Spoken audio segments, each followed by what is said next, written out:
The Rising of the Shield Hero, Volume 1, Chapter 14, Taking a Life. Ooh. Exiting the meadow, we arrived along the fringe land between the mountain and the forest. Raftalia's fighting style had greatly improved thanks to her experience, and her movements were more skillful too. Our herb collecting was going well. Monsters steadily kept on coming and provided us with EXP, while our luggage was being overstuffed with all the item drops. But then it happened. Before, we had only fought fable-like monsters, but now we had finally encountered our first animal class creature. A big old dragon. Nope, that's the other story. The one-headed chestnut rabbit? Usapiru. That's a weird name. Pyo! The Usapiru spotted our presence and leapt at us, attacking with its huge buck teeth. Watch out!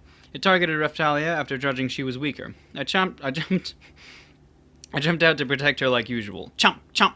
It seemed that my defensive power was still higher than its attack. Alright, stab it. What's wrong? A living thing will have blood, right? I was barely able to make sense of Raftalia's stuttering words. Deal with it. We'll be fighting these kinds of enemies from now on. But... Chomp! Chomp! Uspiro repeatedly bit me with its teeth. Brace yourself and bear with it, or else you become too much of a burden that'll have to abandon you. That's right, even if she's my cherished slave, if she can't fight, then she isn't needed. I'll just have to visit that perverse slave dealer and buy another slave. One who can fight properly. No! Frightened with her eyes shut tight, Raftalia stabbed the Usapiro multiple times with her knife. Blood began spewing after she pulled out her weapon out. The Usapiro died with a thud and laid motionless on the ground. Raftalia stared at her own knife while trembling, the scene thoroughly burnt into her eyes. Her complexion pale, she looked as if she wanted to escape from all this. However, we mustn't feel any remorse, because we'll be fighting monsters like this again and again for hundreds, even thousands of times. Pyo! Another Usapiro peered out of a bush as it leapt at Raftalia, trying to bite her. I immediately prevented the attack by jumping in between the two. Chump! Sorry, to be honest, I had to push you, because I can't do anything but protect others, so I have no choice but to leave you with all the dirty work. The Usapiro was chewing on my arm while I told it to Raftalia. There's no other alternative but for me to grow stronger. For that purpose, I need your help. If I don't, there won't be a future for me. The time limit is fast approaching, and the waves of disaster will soon appear. I had no confidence in my survival with how things stood now. But within 1 week, a world-ruining wave will appear. Because of that, I want to become stronger, even if it's only a little bit. Raftalia was trembling if she listened to me. Are you fighting against that disaster?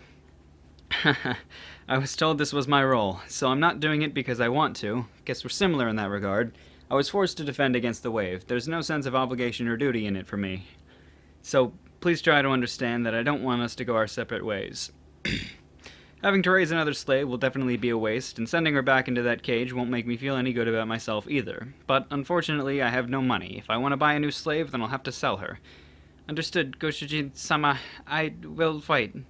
Color gradually returned to her pale face. She slowly nodded her head and thrust her blood-stained knife at the Usapiro's vital point. For some reason, her demeanor was the polar opposite of what she was like before. Her eyes now shined with determination. At the sight of the Usapiro squirming and convulsing, Raftalia silently closed her eyes. Then a moment later, she changed her grip on the knife and began skinning the rabbit. Let me do that. I don't want you handling all the grunt work. Hi.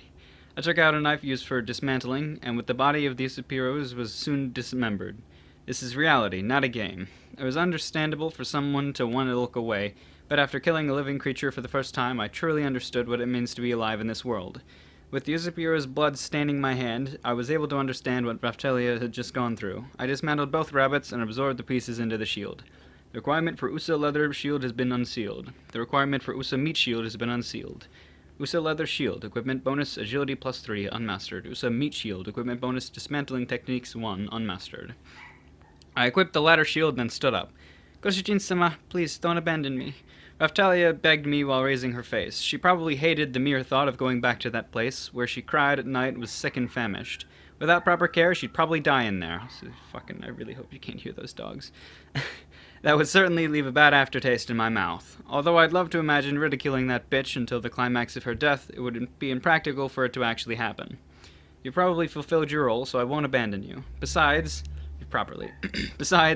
I would be troubled if Raftalia were to die. But then again, that's right. She's a creature of the similar gender just like that bitch. The exact same as that bitch! I shook my head repeatedly. I needed to stop thinking like this. It's bad for my heart. Right now, I have to find a way to grow stronger with this slave of mine, even if it's just a little. XP 7 times 2. I want to lend my strength to Kosujin-sama. This. From then on, Raftalia was unbelievably enthusiastic about charging in and skewering the monsters which appeared. Someone who I always needed to keep safe was now being so aggressive without any inhibitions.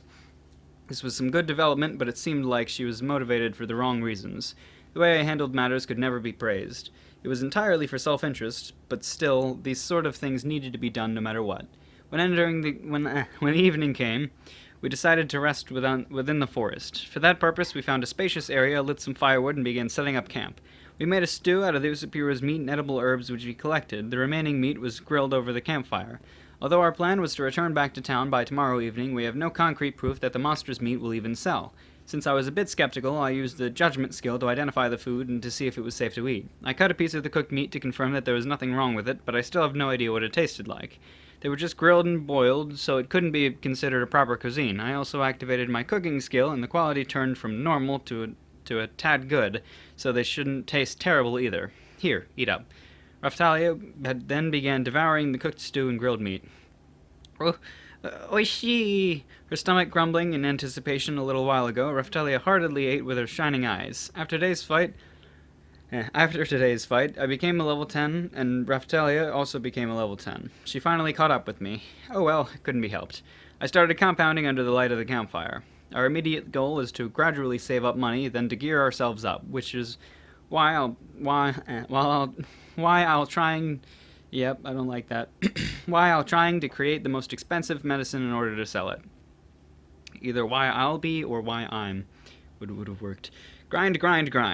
I grounded the medicinal herbs with the mortar, then mixed the extracts together before transferring the solution into the beaker. Recovery potion was made. Nutritional supplement was made. Again, these recipes were the ones which I had already discovered. This was the limit of simple compounding recipes 1, even though these two drugs were miracles made earlier with their intuitions. The shield's power, which was fueled by an eternal torch that will... Who am I kidding? Of compounding has reached the limit. What? I don't know. Basically, most of the qualities were somewhat bad. Achoo! Did the effect of the medicine run out? I silently passed her a recovery potion, and Raftalia drank it while frowning. Anyways, in order to acquire new sources of income, we will need to grow stronger. I'll watch over the campfire, you go ahead and sleep. So yeah, I'll wake you up after a while. Understood. She was strangely obedient. One could see a huge difference between this and our first meeting. Good night. Pleasant dreams. Alright, we'll be selling those tomorrow. Go ahead and use the fur as a blanket. I passed Raftalia the fur, which was fumigated while I was cooking in order to drive away fleas. It was still a little small, but it should keep the body warm after bundling yourself up, right? Hi. Raftalia frowned a bit after sniffing the first scent. Is it smoky? Yes, it's very smoky. I thought so, but it looks very warm. Raftalia snuggled up to me, leaning against my back, and closed her eyes. Oh well, this was fine. I continued to take medicine and throw more wood into the campfire, just waiting for the moment when Raftalia would begin shrieking like a banshee. I wondered how long this lifestyle would continue. It might only last for 1 week more, huh? Although I shouldn't be thinking about dying anytime soon, I should always be prepared for that possibility. It's about time. Since we've been together for 3 days, I could somehow sense when she was about to make an uproar. Raftalia gently rubbed her eyes and slowly got up. Are you awake? She didn't scream. Ah, I see. It was because she was contently sleeping against my back. It may be a trauma, but it seems like she'll be fine if there's another person's warmth beside her while she slept. My stomach's empty. She got hungry again right after the feast she just ate. Hi. I gave Raftalia the grilled meat, which was meant to be reserved for tomorrow's breakfast. Raftalia delectably stuffed her mouth full of the meat. Well then, I will be going to sleep now. Wake me up if anything happens. Hi! Raftalia nodded while munching her food. Good grief, she became a lot more energetic, but look at how much of a glutton she turned into. Yay! Cute little girl, eating food, killing things.